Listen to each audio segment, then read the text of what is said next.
E aí, gente amiga, muito boa noite, tudo bem? Tudo tranquilo? Já chegamos aqui, ó, acabamos de começar o nosso podcast Conversa Geral com Mauro Tramonte, hoje, nesta terça-feira, dia 28 de março de 2023, última terça-feira do mês, hein? O mês já tá acabando, filho. Daqui a pouquinho já é abril, hein? Então, mais uma vez com a gente aqui, você com o seu carinho de sempre, prestigiando para esse bate-papo legal, né? A gente sempre traz aqui pessoas muito interessantes, pessoas que realmente fazem a diferença. E hoje não é diferente. Estamos aqui com Robson Anísio. Ó, o Robson é o seguinte, é ex-menino de rua, ex-FEBEM. Para quem não sabe, FEBEM é onde era um depósito de crianças, de jovens naquele tempo. Daqui a pouco você vai falar conosco, né? Sim. Radialista, também colega nosso aí, palestrante, formado em comunicação social, formado em educação social, Fundo das Nações Unidas para a Infância, apresentador de TV do Canal 30, colega também, presidente da União dos Ex-Alunos da FEBEM e entidades similares, presidente do Movimento Mineiro pelas Pessoas Desaparecidas e Crianças Exploradas. É isso mesmo, meu irmão? É isso mesmo, Mauro. Obrigado, viu, por você ter vindo aqui, estar conosco aqui, largado seus afazeres, para acompanhar a gente aqui no podcast Conversa Geral com o Mauro Tramonte. Nós estamos no Instagram também, daqui a pouco nós vamos para o YouTube. Sim, primeiro é um prazer enorme estar aqui, Conversa Geral, com você, Mauro, que já é uma referência, né, na comunicação em Minas no Brasil. E obrigado por essa oportunidade, né? Eu sempre falo que cada lugar que eu vou para dar uma entrevista é uma oportunidade que eu tenho para contar a minha história, né? E é tanta coisa para falar, que às vezes tem podcast que dura 3, 4 horas, não dá para falar tudo, né? Tudo, né? Mas hoje eu espero aqui falar as coisas que eu já falei já em algumas entrevistas e algumas outras coisas que eu não falei até hoje ainda, né? Então eu espero poder falar aqui hoje e tá aberto aí também as perguntas. Se as pessoas quiserem mandar pergunta, pode mandar, que eu vou responder aqui. Que bom, é tá isso bom? aí, ó. Bom, Robson, as pessoas gostam de participar, sabe? Com Sim, certeza daqui a pouco tem gente participando. Você também é conhecido como Elemento 18. O que é isso, Elemento 18? Então, Mauro, Elemento 18. O número 18 era o meu número da FEBEM.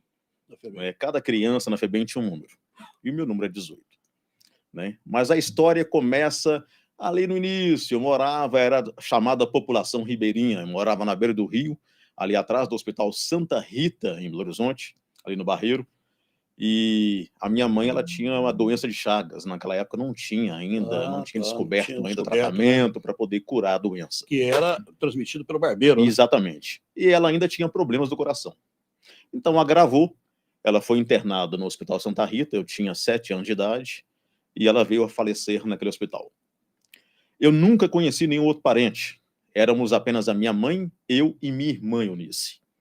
Então não sei quem que é meu pai, não conheci vó, nunca conheci tio. Nada. Então, após o falecimento da minha mãe, eu tive a FEBEM como destino. Né? Então a vizinha da minha mãe me levou até a FEBEM e ela ia contando no caminho que a FEBEM era um lugar muito maravilhoso, né? E passava naquela época lá propaganda na TV falando que realmente a FEBEM era referência, né? No trato com a educação, com as crianças e adolescentes, né? E que dali você tinha a possibilidade até dava-se a entender que sairia de lá um doutor. Só que chegando lá, eu me deparei com uma realidade completamente diferente. Era depósito de gente mesmo? Era até pior ainda, né? Até pior. Aquela FEBEM que tinha, né, como a sigla FEBEM, que é a Fundação Estadual para o Bem-Estar do Menor, na verdade nunca foi para o bem-estar, né? Eu fui recebido lá por uma senhora que foi logo tirando... Isso foi na década de 70. 70? Foi na época, 70. Eu tinha 7 anos de idade e foi logo tirando as minhas roupinhas que eu tinha levado, meus poucos brinquedos, e essa senhora me levou para um rapaz que foi logo passando a máquina zero no meu cabelo. Nossa. Falou que era porque tinha muito piolho, enfim, naquela época realmente tinha muito disso mesmo. E logo depois cortou o cabelo e me deram uma uniforme, que era um short e uma camisa, e eu pude observar que nessa camisa tinha um número, que era 18. 18. E eu fiquei olhando fixamente aquele número, e essa senhora falou, a partir de hoje, você não será chamado de Robson aqui, tá? Aqui você será chamado de número, o seu número é 18. Que isso? Então, a minha primeira noite... Perde a identidade da criança. Perdi já. Você tinha quantos anos? Eu tinha 7 anos de idade. Nossa, mãe. Né? E a primeira noite da FEBEM, ela foi uma das... foi a noite mais terrível até então da minha vida, né? Eles mandaram eu tirar toda a minha roupa, me trancaram no quartinho escuro, E ali tinha 2 instrutores, mas eu me recordo muito bem de um que era o pior carrasco da FEBEM naquela época, que era o Sebastião, que todos chamavam de Tião. E o Tião urinava em mim. Que isso? Ele jogava fezes em cima de mim. E ali, eu sem entender, com 7 anos de idade, não sabia o que estava acontecendo. Você Eu não tinha sabia nem acabado que de aquilo perder ali, minha né? mãe É. e não sabia o porquê que eu estava sofrendo tanta violência assim, né?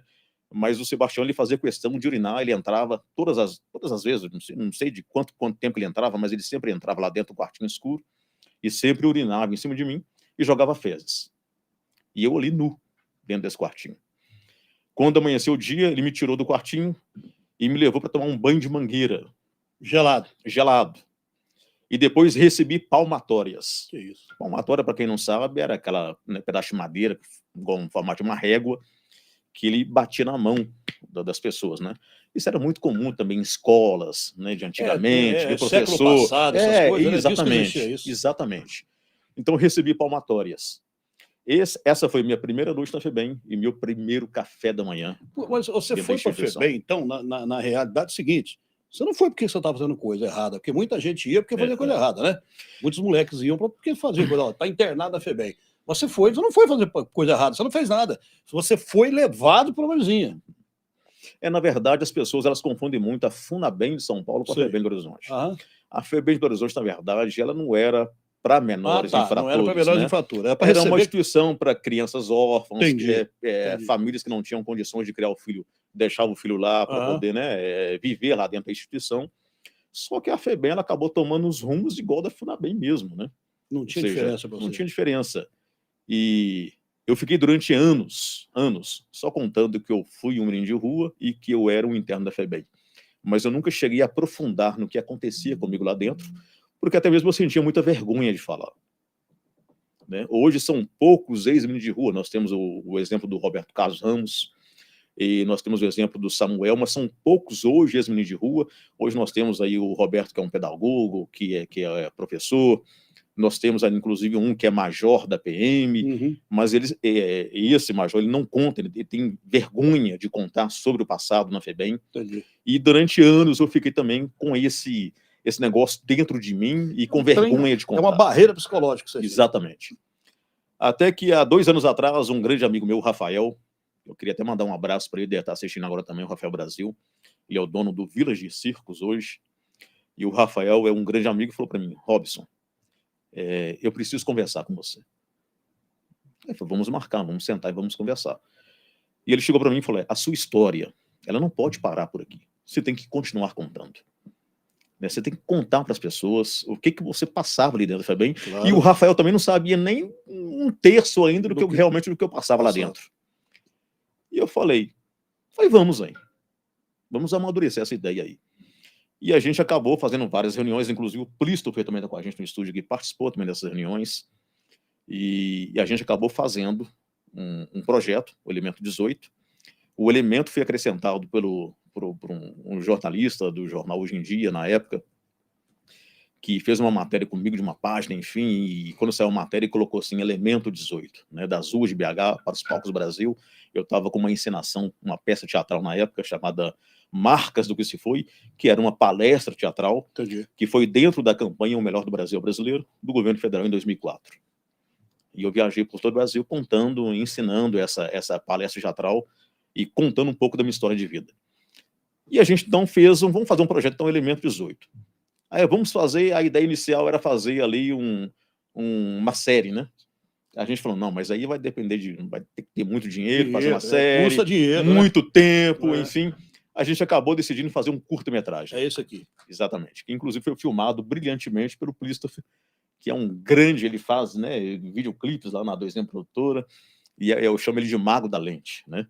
E nós fizemos então um curta-metragem e convidamos aí algumas pessoas lá do bairro mesmo, enfim, e que, graças a Deus, chegou o Elemento 18 e deu certo, né? E nesse Elemento 18 eu consegui me libertar, né? Eu falo que existe o Robson antes do curto-metragem, o Robson pós-curto-metragem. Você não tem vergonha nenhuma de falar nada do que você passou, não tem constrangimento nenhum. Não, de maneira alguma. Até de maneira de fazer uma denúncia, né? Não deixa de ser uma denúncia que você passou. Na verdade, assim, dentro da FEBEM, seria impossível falar de abuso sem falar de abuso sexual. Sofri muito. Também com isso? Também. Pelo amor de Deus. Principalmente pelos meninos maiores e também pelo próprio Tião. Que isso, esse Tião também era um capeta, hein? Ele era. Olha aqui, ó. Você que está conosco no Instagram, passa agora para o YouTube. Conversa Geral, Mauro Tramontes, passa lá que o papo tá muito bom, é muito interessante, tem denúncia séria aí. Valeu? Vamos lá. Mas aqui, esse cara é um capeta. Ele era o terror da FEBEM, né? E eu passei a ter medo da noite. Porque cada noite o Tião entrava e puxava o menino. Ele escolhia o menino que ele queria. E quando o menino não quisesse fazer as coisas que ele queria, esse menino simplesmente sumia da FEBEM. Que é isso? Desaparecia. Que eu falo até no filme que um número era apagado na FEBEM a cada noite. Então a gente tinha que fazer tudo aquilo que ele queria que realmente fazer com a gente. Esse homem, cadê? Morreu? Pois é, nós vamos chegar na história do Tião. Daqui a pouco. Porque, inclusive, é uma história interessante o Tião, porque o Tião, acho que a gente pode até falar do Tião agora já. O Tião, eu fiquei sabendo, já eu tinha uns 20 e poucos anos de idade, e eu conheci uma pessoa que chegou a trabalhar na FEBEM na época, assim, por acaso. E essa pessoa falou comigo que, eu comentando com ela, que tinha lá o Sebastião, que era o Carrasco e tal, ela falou assim, eu conheço o Tião. E o Tião tá vivo até hoje. E o Tião, ele mora lá no Alto Veracruz, e eu até sei onde que ele mora. E eu estava tomado de ódio. Na mesma hora eu comecei a tramar. Eu vou matar esse cara. Você pensou desse jeito? Sim, não, eu fui para matá-lo mesmo. É mesmo? Eu fui, puxei o endereço com essa pessoa, eu fui no dia seguinte até a casa do Sebastião, no Alto Veracruz, e cheguei lá, fiquei batendo lá na porta, enfim, chamando, e ninguém atendia. Aí a vizinha do Tião apareceu, e falou, você tá procurando o Tião? Foi, ele mora aqui, né? Sim. O que você é dele? Não sou nada dele, não. Ah, tá. Não, porque ele tá aí, ele tá bêbado, deve estar escornado aí no chão, no canto. Ele não vai escutar mesmo, não. Mas a porta dele só fica encostada. E o portão também já está aberto, sem trinca nem nada. Então você pode abrir a porta que ele vai estar lá. Encontrar ele lá. Eu falei, muito obrigado, senhora. Eu já entrei. E quando eu abri a porta, estava um pouco meio escuro, com a claridade da porta abrindo, iluminou, eu percebi que ele estava num canto lá, jogado, deitado no chão. E tinha um cheiro muito forte de urina e de fezes. E um cheiro também forte de bebida. E eu visualizei que, assim, atrás da porta tinha um pedaço de pau, uma madeira. Eu falei, ótimo. Eu peguei essa madeira, falei, agora eu vou matá-lo. Isso aconteceu de fato. Eu cheguei a levantar a madeira para sentar na cabeça dele. Mas sabe quando vem aquela, não sei de onde, iluminação, uma luz que clareou a minha visão e clareou o Sebastião na minha frente?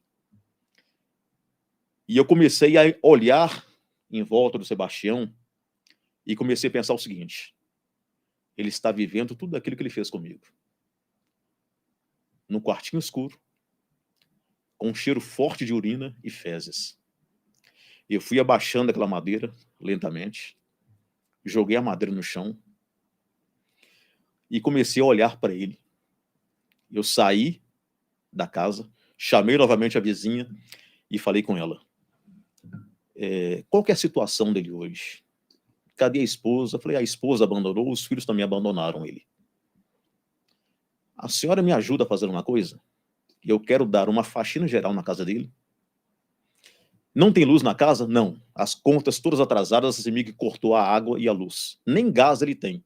De vez em quando eu posso, eu forneço para ele aqui um prato de comida para ele aqui. Eu fui combinei com essa senhora, eu vou dar um tantinho para a senhora aqui. A senhora me ajuda a dar uma faxina? Nós fomos ao supermercado, eu comprei todo o material de limpeza. Eu pedi para essa senhora juntar as contas que tinha, que estava fácil, estava na caixinha de correio. Peguei todas as contas, paguei todas as contas de água e de luz, pedi o religamento da energia e falei com ela, amanhã eu vou voltar novamente. Antes de ir embora, eu peguei todas as bebidas que tinham, o resto e joguei tudo na pia, joguei tudo fora. No dia seguinte, eu voltei à casa do Tião.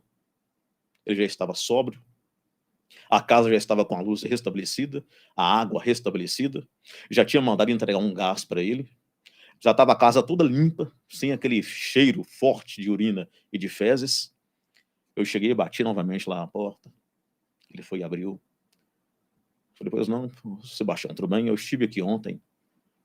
Ah, foi você que a vizinha falou que ajudou a limpar a casa, que comprou tudo para mim aqui, pagou o conta de água. Ô, meu filho, muito obrigado. Por nada, Sebastião. Mas quem é você? Você não está me reconhecendo, não, Sebastião? Não. Você tinha quantos anos? Eu já tinha meus 20, 24 a 25 Hoje anos, você está mais com ou quantos menos. anos? Hoje eu já estou com 48. Tá.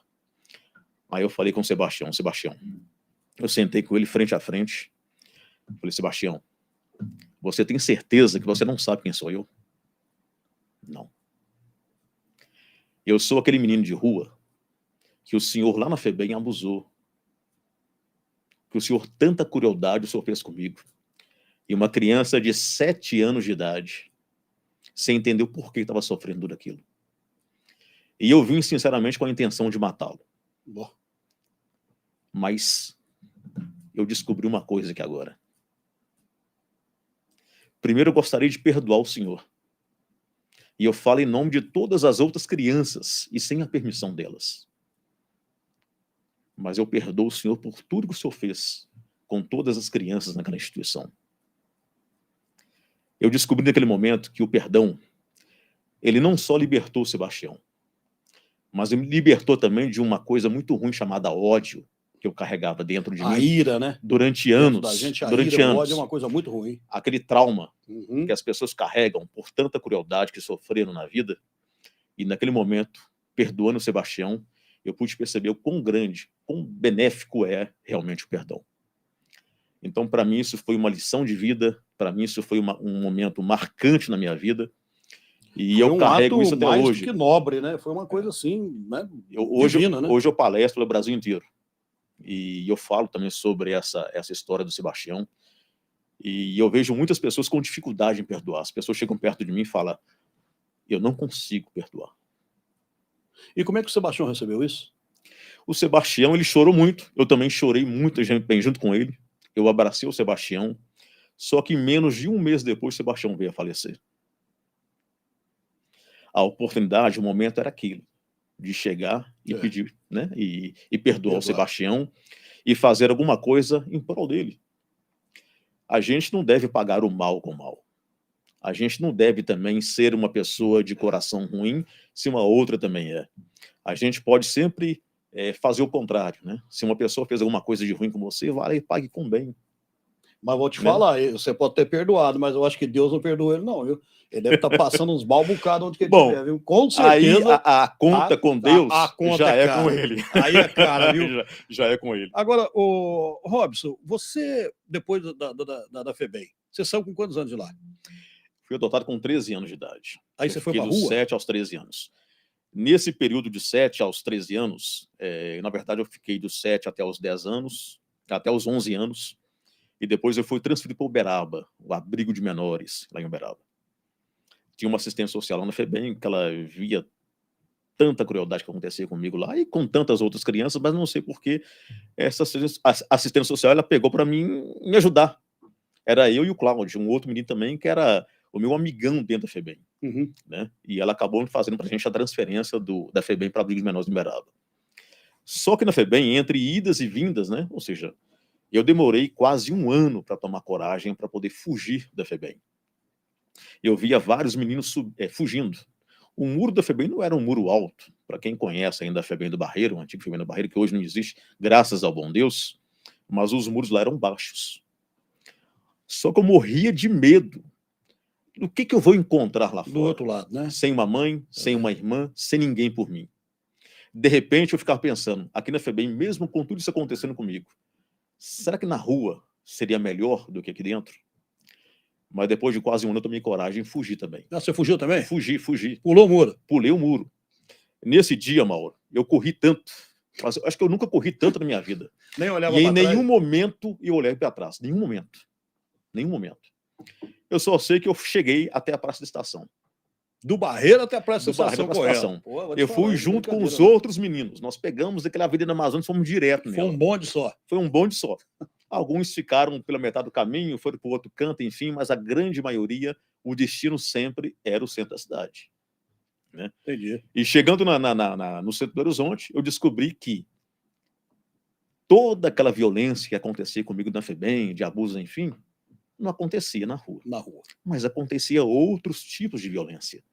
A violência física, sabe? Enfim, eu tenho marcas no corpo ainda, que eu fui queimado na infância, com os meninos de rua me queimavam com ferro quente. Então, naquela época, tinha uma gangue comandada pelo Cabelinho de Fogo. O Cabelinho de Fogo era terrível, era o líder da gangue dos meninos. Foi sim. O delegado Cachimbinha, né, odiava ele, né? E se você não participasse da gangue do Cabelinho de Fogo, você era torturado. Isso é fato. Então eu sofri muita tortura. Porque mesmo ali, meus já com 8 anos de idade, eu já tinha na minha cabeça o quê? Eu não queria me tornar um marginal. Apesar do pouco tempo de convivência com a minha mãe e de entendimento, por ser uma criança ali de 7 anos de idade, eu entendia que ser um ladrão não era, para mim, a melhor opção. Eu queria ser sempre, né, a opção de ser uma pessoa do bem, uma pessoa que pudesse realmente servir a sociedade, uma pessoa que pudesse ser uma pessoa que fizesse algo de bom para a sociedade, né? E as ruas ali, eu me deparava com vários tipos de situações, como, por exemplo, sentia fome, nem sempre eu ganhava o que comer. Então, muitas vezes, eu tinha que roubar um pacote de biscoito no Medradão. Era um antigo supermercado que tinha no centro, no Paraná. E foi numa dessas fugas, roubando biscoito, que me deparei com um camelô, que ele tinha uma caixinha. Eu não sabia o que era rádio naquela época. Eu não tinha, na minha casa com a minha mãe, a gente não tinha nem eletricidade. Não tinha televisão, não tinha rádio. A televisão sabia que existia, porque às vezes no vizinho eu ia para assistir na televisão na casa do vizinho. Mas o rádio, eu não tenho recordações de ouvir um rádio naquela época. Não tinha. E hoje você é radialista. Não tinha, exatamente. Mas aí eu me deparei com essa caixinha na banca de camelô, e dentro dessa caixinha saiu uma voz muito linda. Eu fiquei assim, encantado com aquilo. Peguei a caixinha, o camelô achou que eu ia roubar a caixinha, comecei a balançar aquela caixinha. Eu falei, quem que tá aqui dentro aqui, moço? O camelô tomou, falou, para, senhor. Você não sabe o que é isso aqui? Eu falei, moço, quem que tá falando aqui dentro aqui? E o camelô, não, você tá falando sério? Tá gozando, foi, moço, quem tá aqui dentro aqui? E eu fiquei empolgado com aquilo. Aí o camelô, não, isso aqui é um rádio, cara. Isso aqui, não tem ninguém aqui dentro do rádio, não. É uma pessoa que fica num quartinho falando no microfone. E eu ficava assim, microfone, quartinho.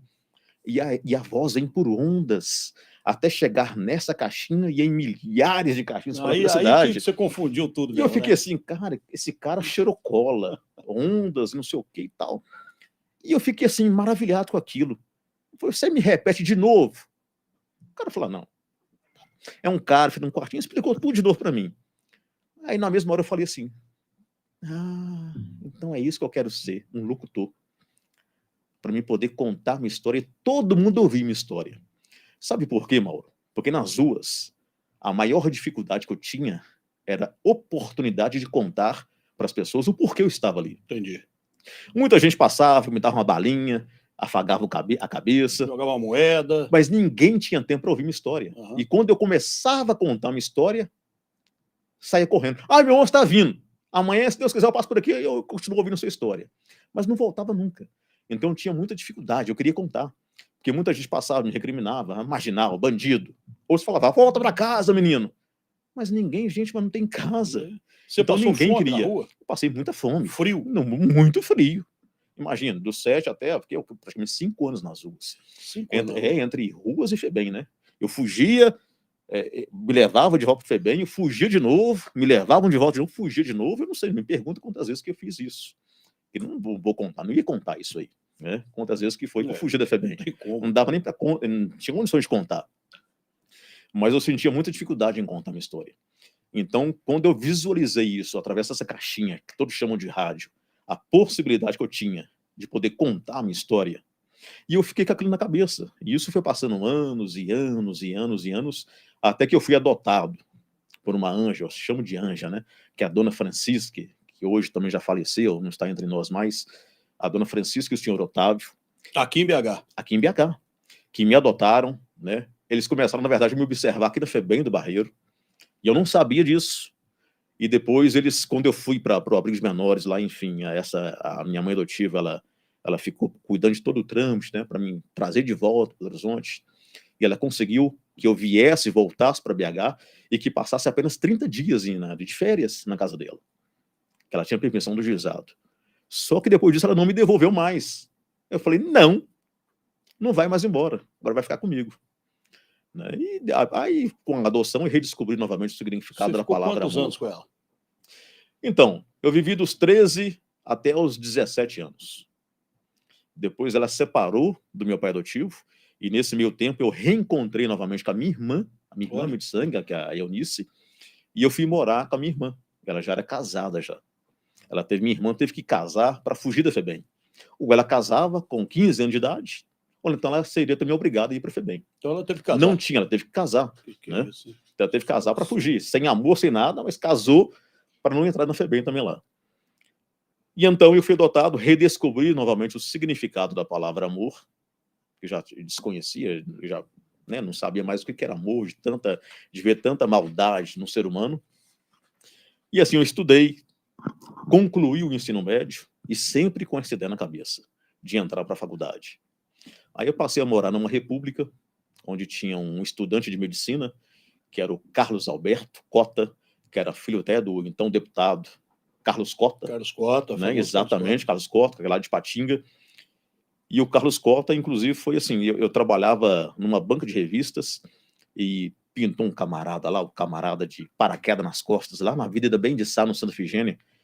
E eu trabalhando na banca de revistas lá, o cara chegou assim, começou a falar que eu acabei de pular de paraquedas. Eu falei, esse cara é doido, né? Pulou de paraquedas na avenida, paraquedas nas costas, tal, o cara é maluco, né?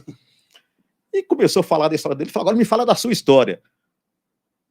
Minha história, eu não tenho onde morar, eu saí daqui e vou morar na rua de novo. Né? Porque a minha irmã, quando eu fui morar com a minha irmã separou do marido dela, e o marido dela, e a minha irmã era meio doidinha na época, enfim, separou do marido, fugiu, foi morar com outro rapaz, e o meu cunhado falou, já que sua irmã saiu, você tem que sair de casa também, você não vai ficar aqui dentro também, não. Botou você para fora. E botou para fora. E eu comecei de novo a morar na rua. E já minha irmã, não vou procurar minha mãe adotiva, ela tá já, né, com outro marido dela, enfim, não vou procurar. E aí esse cara falou, você não tem onde morar? Não, eu falei, não tem não. Eu vou te levar então. Hoje, você fecha que horas aqui hoje? Eu saio daqui 5 horas da tarde. Então eu vou te levar num grande amigo meu lá. Você vai ficar pelo menos uns dias lá. Pelo menos 30 dias você vai ficar lá. E 5 horas da tarde o cara tava lá mesmo, lá me buscando, me levou lá pro bairro São Lucas, num prédio com o edifício Bento Paixão, chegou lá, quem atendeu a porta lá foi esse Carlos Alberto. Aí esse rapaz meio doidinho lá, que é o Daniel, falou, Carlos, você que é um grande amigo meu, ele tá precisando de um lugar para ficar durante 30 dias, até ele arrumar um emprego melhor e conseguir pagar uma pensão para ele. E o Carlos me olhou de cima e embaixo e falou assim, mas tá bom, você é amigo seu, não pode ficar aí. Tá aí. Aí o Carlos conversou comigo, falou, olha, Robson, finais de semana eu vou para Ipatinga, que a minha mãe mora lá. Se aparecer aqui um rapaz meio careca, meio gordinho, ele faz muita caminhada na contorno, é meu pai. E meu pai é deputado e tal, e meu pai que paga tudo aqui. Se ele ver que tem uma outra pessoa comigo aqui, ele vai querer diminuir a mesada. Falei, tem uma outra pessoa que contribui com você e tal. Enfim, eu fiquei durante um bom tempo morando com o Carlos Alberto. O Carlos Alberto foi uma das pessoas que me incentivou realmente a ingressar na UFMG. Eu já tinha esse desejo de entrar para uma faculdade, eu não tinha condições, tinha que ser realmente o UFMG. Era a época da lambada, o sucesso da lambada. Eu não me dedicava muito aos estudos, aí eu tentei uma vez na UFMG e não consegui. Tentei na segunda vez e não consegui. E o Carlos Alberto me chamou no canto e falou, olha, se você não abrir mão da lambada sua e se dedicar a comer livro, porque no UFMG é difícil você conseguir entrar. Você dançar lambada? Eu amava dançar lambada. Você ia onde dançar lambada aqui? Eu ia lá no... como é que chama, gente? Lá na Guajajaras, no Torinos. Torino. Lembra Torino? Você lembra? Eu não lembro. Eu não lembro. Era lambada pra lá, lambada pra cá. Aquela sainha curtinha, as mulheres dançando, os caras dançando lambada. Era uma moda violenta que pegou no Brasil, né, rapaz? Eu virava à noite na lambada. Eu era um dos primeiros a entrar no Torino e o último a sair. Os garçons já mortos, desligando o som, e o som ficava na minha cabeça dançando sem som. E os garçons chegavam e falavam, por favor, já fechou. Fazia lambada, aquele cantor famoso? É o Beto Barbosa. Isso, Beto Barbosa. Exatamente. Beto Barbosa. Kaoma, também era um grande sucesso. Enfim. Robson, deixa eu dar um toque aqui, que nós estamos aqui num oferecimento de Multimarcas Consórcio, grande consórcio Multimarcas, pessoal do Shopping Oiapoque, obrigado. Shopping Oiapoque todo mundo conhece, muito bom. Pessoal da Delícias do Leite, alô Flavinho, grande abraço para você, Flavinho. Só Marcas Outlet, coisa boa só, hein? Construtora Dreams, atende aí o particular também, o poder público. Construtora Dreams, Casa Rio, 120 anos no centro-oeste de Minas Gerais, hein? Também o pessoal da Car Dealer, alô Car Dealer, gosta de um carro legal? Entra no Instagram da Car Dealer que vocês vão ver. CDL BH, um abraço para CDL BH. Vem cá, eu queria te perguntar uma coisa, você quando estava na rua, você cometeu crime? Nunca. Nunca? Nunca. Nunca roubou nada? Nunca, assaltou nunca, nada? nunca. A única coisa que eu roubava era pacote de biscoito, quando eu sentia fome. Era só isso. Como eu te falei, desde da minha pouca idade ali, eu já tinha essa coisa na cabeça que eu queria realmente ser uma pessoa do bem. Então você já Não queria me presenciou coisa envolver. ruim na rua, né? Ah, já muitas, muitas, Dá para contar muitas, alguma coisa que você... muitas. Porque é o seguinte, nós não estamos falando das pessoas que passam na rua de vez em quando. Nós estamos falando de pessoas que vivem na rua, como ele. Ele viveu na rua, então ele tem experiência de ter vivido na rua e vê coisas que muita gente não vê, né? Estupro.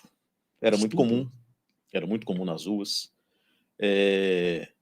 Assalto. Você via a todo momento, né? Assalto na cidade. Né? Mas, assim, outras coisas mais graves eu não cheguei ou seja, com assassinato, enfim, isso eu nunca cheguei a presenciar, né? Mas eu era uma criança ainda muito pequena. Né? E apanhava morria... porque você não queria participar de gangue, é isso? Exatamente. Apanhava porque essa gangue, como eu te falei, era o Cabelinho de Fogo que liderava esse menino de rua, e o Cabelinho de Fogo entendia o seguinte, que cada criança que estava na rua tinha que ser dele, participar da gangue dele. E ele botava todos os meninos para roubar. Nossa Senhora. Cara, esse cara é praga, Ele era... né? Não, o Cabelinho de Fogo, e o pessoal pergunta, mas por que Cabelinho de Fogo? O Cabelinho de Fogo, ele tinha um cabelo Black Power, né? Grandão, tipo o urso do cabelo duro. E ele roubava acetona das farmácias e jogava no cabelo. Que isso? E o cabelo ficava aquele negócio esquisito, todo né? Vermelho, Ou seja, tudo vermelho, com louro, colorido, enfim. Então o pessoal chamava ele de Cabelinho de Fogo, por isso essa fama dele. E era um cara que era realmente um bandidão aqui em BH. Né? Era também um menor, não sei se ele tinha 16 ou 17 anos na época. E era terrível. E o fim dele? O fim dele eu fiquei sabendo anos depois que ele foi morto. Fim de quem começa assim, termina assim, não tem jeito, né? Assim como muitos outros também da FEBEM, que infelizmente tiveram também um destino bem parecido com o Cabelinho de Fogo, né, que entraram para a vida errada. Qual que é o seu maior arrependimento? O meu maior arrependimento é não ter dado o último abraço na minha mãe adotiva, antes da morte dela. Ela mãe que ano? Eu não sei, você não deve estar lembrado de mim, mas eu já fui 2 vezes no Balanço Geral, acompanhando um MC chamado MC Yuri BH. Sim. Uhum. E o Alex, o pai dele. Sim. O meu encontro com o Alex foi uma coisa até meio... eu conheci eu sempre odiei funk, sempre odiava funk, sempre odiei. E eu tenho um filho chamado Yuri também. E o meu filho, um dia, ele passava os finais de semana comigo, e chegou lá em casa e falou, pai, vem aqui, vou te mostrar um vídeo aqui do menino, no YouTube, ele é MC, é meu xará, chama Yuri. Eu falei, não, Yuri, pelo amor de Deus, funk não, pelo amor de Deus, não me mostra não. Não, pai, rapidinho, você vai gostar disso aqui. Aí colocou o clipe do Yuri, que era o Minha Avó. Uhum. E eu comecei a olhar aquilo e tal, falei, até que é um funk bacaninha, né? Legalzinho, não fala esse besteira, funk. Um funk não menospreza as mulheres, exatamente, né? Eu falei, diferente, é bacana. Esse menino deve ser filho de papai, cabelinho certinho, bonitinho. Beleza, ficou por isso mesmo. Dias depois, eu fui com meu filho no final de semana lá no centro, e fomos no Shopping Chavantes. Aí meu filho, pai, eu vou te apresentar aqui 2 MCs, Michel e Tucano. Eles têm uma banquinha de celular aqui na... MC, não, de novo não, pelo amor de Deus. Foi lá, me apresentou, Michel e Tucano. Beleza, tal. Fomos para o andar de cima, e meu filho, a gente passou numa banca que vendia aqueles DVDs lá, enfim, eu falei, meu filho já bateu o olho justamente num DVD chamado Documentário MC Yuri BH. Pai, vamos comprar? Falei, não, pelo amor de Deus, não. Pai, compra. Comprei. Comprou. Não, para você assistir. Não é para meu filho assistir, era para mim assistir. E esse negócio ficou, tá bom, um dia eu vou assistir isso aqui. E esse negócio ficou jogado lá no canto quase um mês lá em casa. Um belo dia, eu fazendo uma faxina geral lá em casa, eu peguei esse DVD e joguei no lixo. Aí eu fui, não vou fazer isso meu filho. Se meu filho me perguntar se eu assistir, eu não vou mentir para ele. Eu fui lá, tirei do lixo, vamos ouvir esse negócio. Sentei, parei tudo para ver o documentário. O documentário tinha um Mr. Fia, tinha MC Dodô, MC Yuri BH. Falei, cara, bacana. É um funk consciente, funk do bem. Aí na mesma hora bateu na minha cabeça assim, por que não fazer um projeto para levar esse funk nas escolas? Eu fui logo, procurei o pai do Yuri, que é o Alex.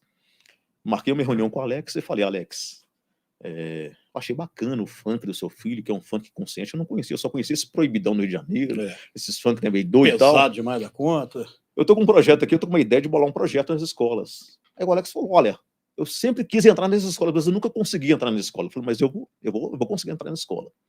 Aí montei o projeto chamado Funk Consciente pelo Social e pela Paz. A primeira escola que nós fizemos foi a escola lá, Princesa Isabel, lá perto do Shopping Del Rey. Depois fizemos a segunda escola no Oswaldo Souza Cruz, que é lá na Pedreira. Uhum. Depois nós fizemos quase 100 escolas. O projeto virou notícia, capa de jornal, na televisão, enfim, foi maravilhoso. E eu estou hoje com o Yuri até hoje. A gente mora na mesma casa, olha que impressão disso aí, né? A minha mãe faleceu, minha mãe adotiva faleceu, tem 7 para 8 anos atrás. E a gente estava voltando de um show. E até o Yuri falou assim, deu ideia, né? Por que você não vai morar com a gente lá em casa, ô Robson? Eu falei, não, de jeito nenhum, já tem minha casa aqui já no bairro Aparecida. Não tem necessidade, não. Aí o Alex falou, mas por que realmente você não vai morar com a gente? Seria uma boa. Você ficar sozinho, não, mas eu morava sozinho já, não morava com a minha mãe. Não, isso é o que insistiu tanto, eu vou lá passar uns dias. Tá E esses dias durou 12 anos. Tá, nós passaram 12 anos, 11 para 12 anos. Mas o meu maior arrependimento foi num show do Yuri, ele fez 2 shows nessa noite, e um foi naquele concurso do homem mais feio do Brasil, que foi Contagem. lá em Contagem, Isso, exatamente. o homem mais feio do Brasil, ele me deu um presente. O homem mais feio no Brasil, ele me deu uma foice. Lá ganhava é isso mesmo. 5 linguiça, 2 machicouve, eu acho que é 2 cachaças, é isso mesmo, né? E uma foice velha usada. Ele me deu, ele foi lá levar para mim na TV, eu tenho até hoje essa foice lá. Mas é isso porque mesmo. Ele me deu uma foice enorme, usada, velha, cega. Olha só que eram os presentes que dava para os caras lá, o cara mais feio do Brasil. Teve uma vez que acho que a Rita Cadillac foi lá. Foi. Não foi? Teve uma vez uma edição da Rita Cadillac que participou do homem mais feio do Brasil. Sim. E de repente parou esse concurso. Tinha que ter esse concurso. Mas eu acho que continua. Porque eu não fiquei sabendo mais. Eu acho que continua. Tudo quanto é os homens mais feios foram para o Balanço Geral. Todos. Eu apresentei lá no Balanço Geral uma coisa incrível, mas eu nunca vi tanta gente feia. Teve um, inclusive, que nós vamos uma noiva para ele. Nós fizemos uma enquete no programa, né? Era o homem mais feio, e realmente o cara era feio pra caramba. E aí surgiu uma candidata, rapaz. Nós fizemos um jantar à luz de vela no restaurante. Foi muito emocionante na época, viu? E se eles estão juntos até hoje, eu não sei, mas a nossa parte nós fizemos. Bacana demais. Mas aí e isso foi um pouco depois do Dia das Mães, e eu tinha a possibilidade de ir na casa da minha mãe para dar um abraço nela, e eu não fui. Eu estava em casa, eu estava bastante cansado, e eu não fui para passar o Dia das Mães com a minha mãe.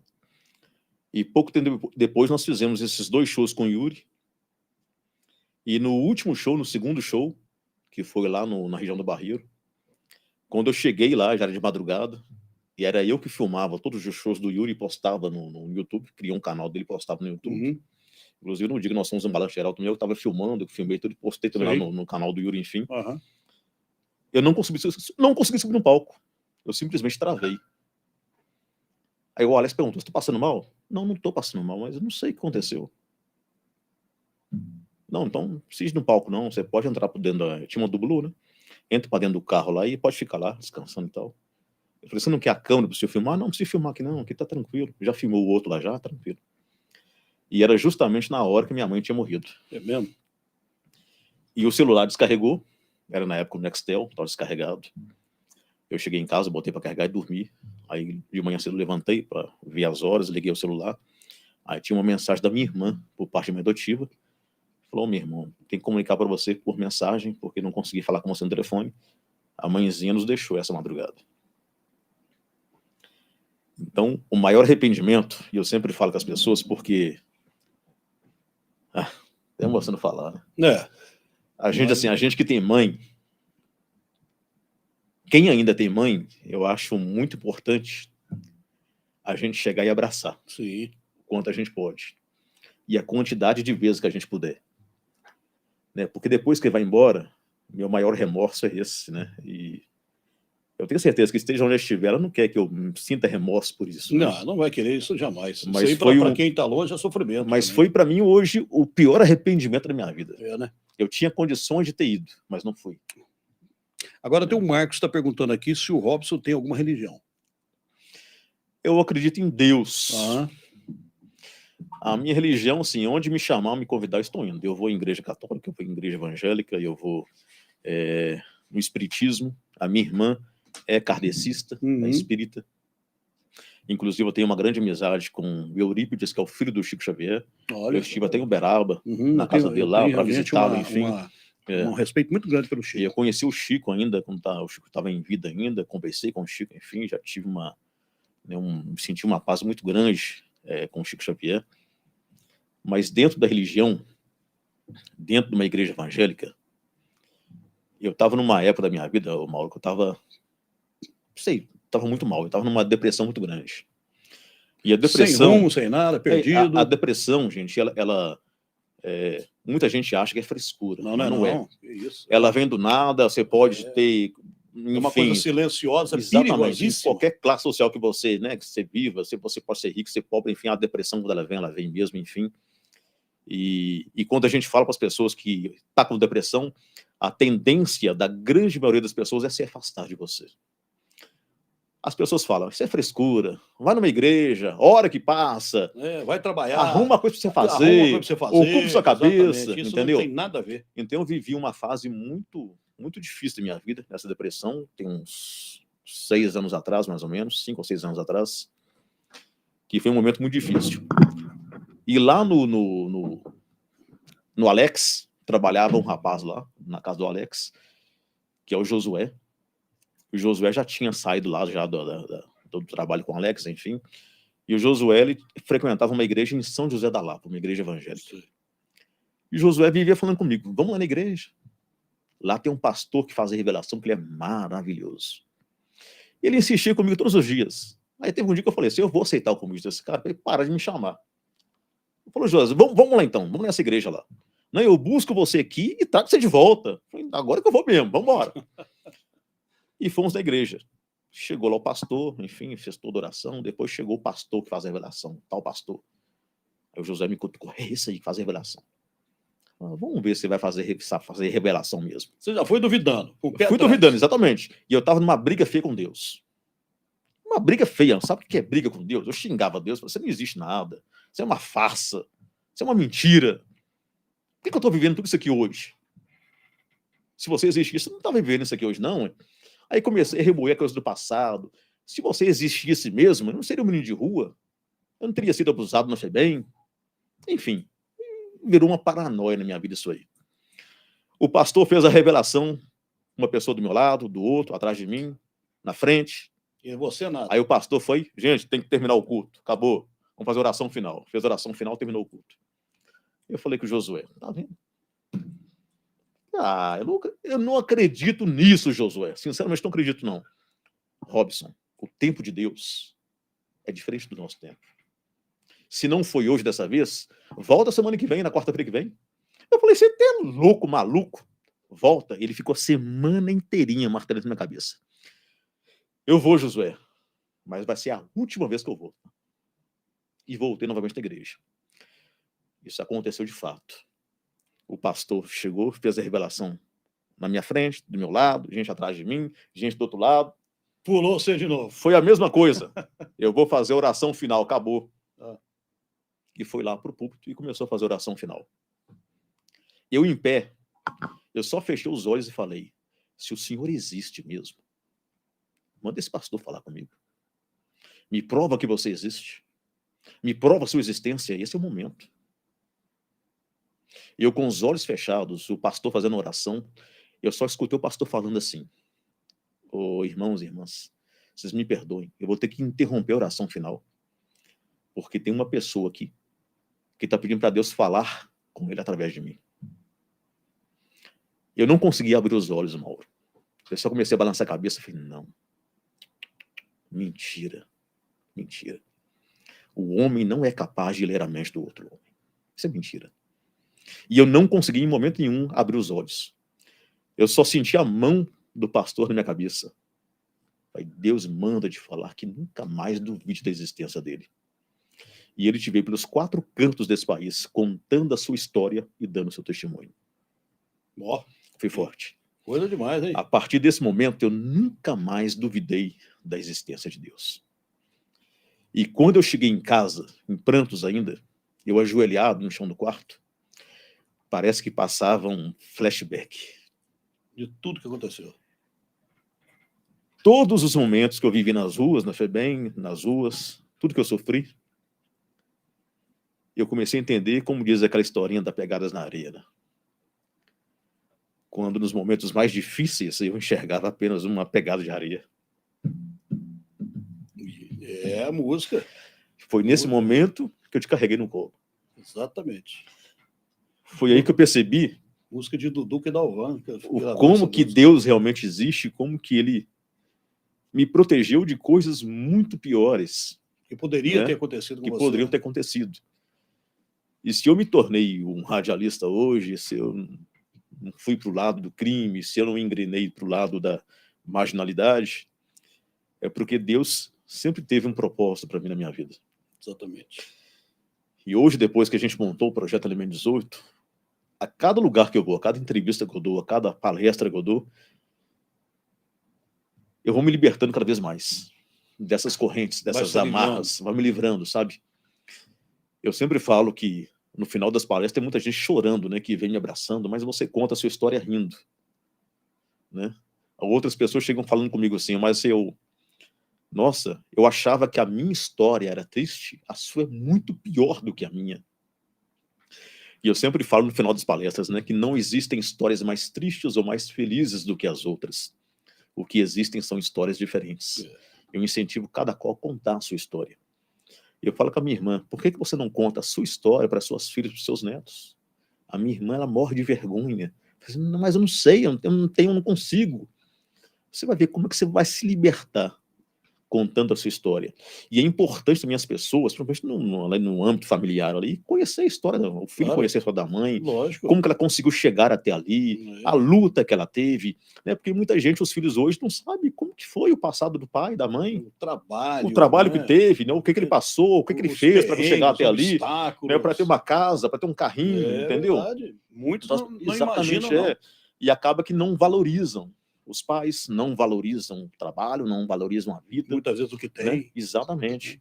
Então, isso aí foi muito importante o que aconteceu, essa passagem, esse reencontro com Deus, né? Tem alguém falando aqui, o Joselino Souza Barros, da Itatiaia, teve um papel importante na sua vida? Teve. Teve.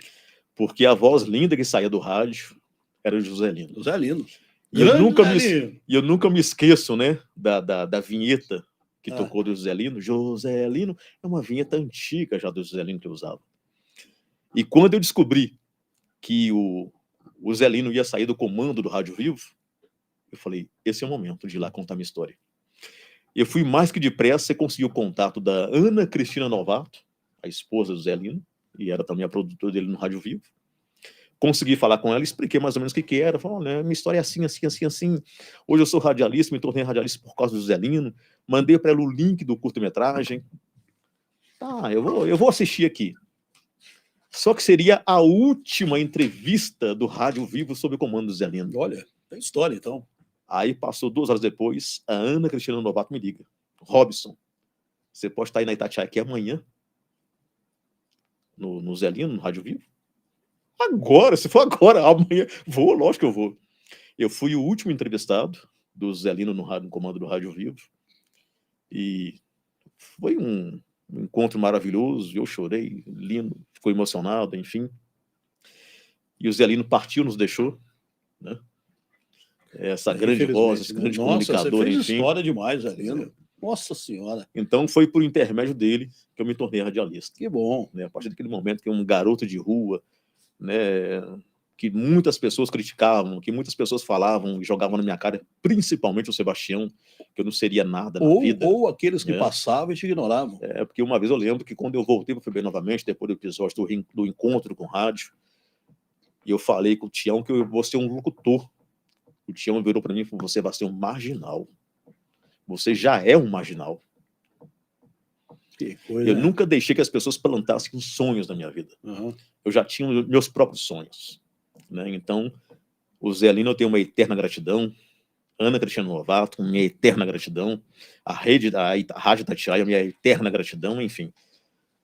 Foi um momento marcante da minha vida. Muito. Agora vamos fazer um quadro que chama Bate e Volta. Eu pergunto, Vamos você lá. responde na lata. Aham. Vamos lá. Um ídolo. Jesus Cristo. Opa, esse aí é melhor que todos, hein? Aí sim. Uma pessoa que você abomina.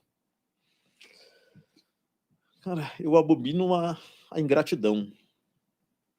A ingratidão. As pessoas ingratas. As pessoas que não reconhecem aquilo que outras pessoas fizeram por elas. O que você mais odeia? O que eu mais odeio na minha vida? A injustiça. Essa injustiça é complicada mesmo, né? Essa é difícil mesmo. A injustiça eu odeio. O que você mais valoriza? Eu valorizo a amizade, a verdadeira amizade. Eu valorizo as pessoas gratas, a gratidão. Um sonho. Um sonho? Continuar viajando ainda e alcançar vários lugares do Brasil, contando a minha história e dando meu testemunho. Indicação de um filme. Elemento 18. Aqui, ó, Elemento 18. Elemento 18. Tá, daqui a pouco ele vai falar do Elemento 18 pra gente rapidinho aí. Então, tá, sua pior lembrança? É do momento Tião. da FEBEM, Tião. Sua melhor lembrança? Minha melhor lembrança? A minha melhor lembrança eram os momentos que eu passava com a minha mãe. Sua mãe. Você tem medo de alguma coisa? Cara, eu tenho um medo... Eu tenho medo de não conseguir ter tempo de realizar o sonho que eu tenho. Sabe? Tá certo. Se pudesse escolher um poder, qual que você escolheria? Trazer minha mãe de volta. Sua mãe está aí, viu? Você pode ter certeza que ela está te olhando aqui, com certeza, com toda certeza. Vamos falar do seu filme rapidinho, então? Nosso tempo está quase acabando. Quem quiser assistir, como é que faz para assistir o Elemento 18? Então, tá no YouTube. É só digitar lá Elemento 18, ou você pode também acessar o site, que é o www.elemento18.com.br, que já tem um link lá, só clicar no link para entrar no filme. Pode entrar também no meu Instagram, que é Robson Anísio Oficial, que lá também tem um link lá na bio. Tá muito fácil de acessar. Quanto tempo tem esse filme? É um curta-metragem, né? Tem 17 minutos, né? Mas são 17 minutos que conta praticamente quase que uma vida inteira. Para contar a vida inteira, teria que ser um longa-metragem. Lembrando que o nome Elemento 18 é o número que ele recebeu na FEBEM, você que está chegando agora. Exatamente. É o número que ele substituiu o nome dele, perdeu o nome e ficou com um número, número 18. E o engraçado, o mais interessante desse curta-metragem, é que tudo foi realmente muito bem encaminhado por Deus. Que bom. Todas as pessoas que vieram participar. O Christopher, que fez a filmagem, o garoto aí, o Enzo, que fez o papel meu na infância. Ele fez o papel na infância. Fez. Foi tudo assim muito, mas funcionou muito bem. Que legal. E o filme teve o curta-metragem até hoje tem uma excelente aceitação. Todo mundo que assiste falando, olha, não resisti, eu tive que chorar, que é muito emocionante. Eu vou assistir isso, filho. O Alex, que é o pai do Yuri, faz o papel de juiz. Inclusive, assim, o Alex, quero mandar um abração para ele também. O Alex tá assistindo, o Alex, a Lola, o Arthurzinho, que é o filho do Alex, o Yuri também. O Yuri BH, enfim. O Alex, ele tem, para mim, é a pessoa hoje na minha vida que, sei lá, que eu mais amo na minha vida hoje. Que bom. Sabe, que o Alex, ele me estendeu a mão. Gratidão. Nos momentos, gratidão. Sabe, que eu tava com maior dificuldade, e ele me estendeu a mão, me estende a mão até hoje ainda, né? E eu sou muito grato ao Alex, e eu tenho uma paixão enorme por ele. Muito bom, olha, lembrando que nós estamos aqui no oferecimento de Multimarcas Consórcio, sempre conosco, Shopping Oiapoque, é gostoso de comprar, pode ir, hein? Delícias do Leite, alô Flavinho, sempre aí com uma loja muito legal, hein? Só marcas Outlet, pode comprar que é coisa boa. Construtora Dreams, atende tanto poder público como o particular. Casa Rios, 120 anos aí no Centro-Oeste, não é brincadeira não, 120 anos aí. Também a Car Dealer. Car Dealer, você gosta de um carro legal? Entra no site da Car Dealer, aí que você vai ver. E o pessoal da CDL BH, muito obrigado pelo carinho. O meu querido, eu quero te agradecer, nós estamos chegando ao ponto final. Você que acompanhou a gente no podcast aí, Conversa Geral com Mauro Tramonte, vamos agradecer o grande Robson aqui, Anísio. Tem história para contar, tem muito mais coisa para falar, mas nosso programa está chegando ao fim de hoje, nosso podcast Bate-Papo. Quem quiser saber mais, pode acompanhar no Instagram. Vamos repetir o seu Instagram? É Robson Anísio com Oficial. S. Com S. Robson Anísio Oficial. Isso. E Elemento 18, entra lá no YouTube que você vai gostar. Robson, muito obrigado pela sua participação, meu irmão. Muito obrigado mesmo. História mega interessante, história de vida. Acho que muitos aí Alguém deve ter, com certeza, se identificado, deve ter passado coisa igual ou não tão igual, mas eu tenho certeza que todos aí respeitam muito a tua história, viu? Pode ter certeza disso, que eu também respeito demais a tua história. Eu que agradeço pelo espaço. É mais uma vez uma oportunidade de contar a minha história. Agradeço ao Ademir, né, que fez essa ponte, que marcou comigo, que agendou essa entrevista, enfim. Muito obrigado, Ademir, de coração mesmo. Muito obrigado a todos vocês que estão aí atrás também lá, que ninguém, né, tá vendo ali, mas estão ali Estúdio 767. Estão lá atrás das câmeras ali, enfim, o Estúdio 767. E muito obrigado a você, por esse ser humano que você é, por essa oportunidade, pela vida, por tudo. Obrigado. Pessoal, a gente está indo embora, volta terça-feira que vem. Se você quiser acompanhar toda a entrevista, entre lá no Conversa Geral com Mauro Tramonte no YouTube, que vai estar lá à sua disposição, tá bom? Até terça, obrigado, e até amanhã, né? O Balanço Geral, hein? 10 para meio-dia. Valeu, gente. Com Deus, obrigado. Tchau.